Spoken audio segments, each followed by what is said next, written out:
Let us try to understand how to evaluate rational exponents when given in radical form. So this is the nth root of 8 written in radical form. Question here is, write in exponent form and then evaluate. Now the exponent form is, we'll have the base, which is a in this case, remains same, and the exponent will be 1 over n, right? So that is how we can convert a radical form into an exponent form, right? So that is the first exercise which we have to do here. And it's kind of simple now. 64, we could write this as 64 cube root, right? So in the exponent form, I'll write this as 1 over 3. Square root of 4 could be written as 4 to the power of half. 16 fifth root is kind of like this, and minus 27, remember to put it in brackets, cube root, right? Third root. That is how we can write them, right? It's a good practice to write equal to for each, right? Now since I am running out of space, I normally avoid it, but as far as you are concerned, you are supposed to write equal to for each. Now let's try to evaluate. Now third root of 64 is what? So it should be a number which when multiplied by itself 3 times gives you 64, and that number happens to be 4.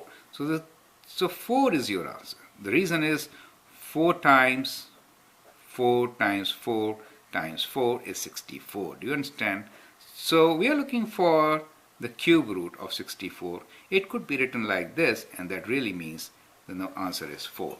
I hope you get the concept, right? Similarly, so we'll add this step in between so that you understand why the answer is 4. Also try to use a calculator initially and check your answers. If you don't get it, you get the answer from the calculator and try to reason it out just as I wrote it, right? Now here we have 4, and I could write 4 as 2 times 2, right? N to the power of half. So 2 2's will give me 1 as a result. Do you see that? Let's try for 16. 16 is 4 times 4, and 4 could be written as 2 times 2. So we really can't write this in to the power of 5. Let me change this question and make it to the power of 4 for the time being, right? We'll get into the radical roots of different type, which is n over m, later in the next worksheet, and we'll deal with this then.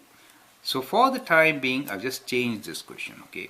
So I made this question as 16 to the power of 1 over 4, okay?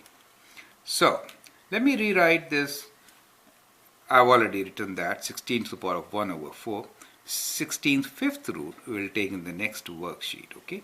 Now 1/4 means we are looking for a number which should be multiplied by itself 4 times, and that is 2, correct?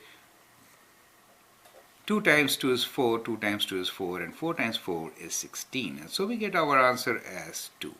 Perfect.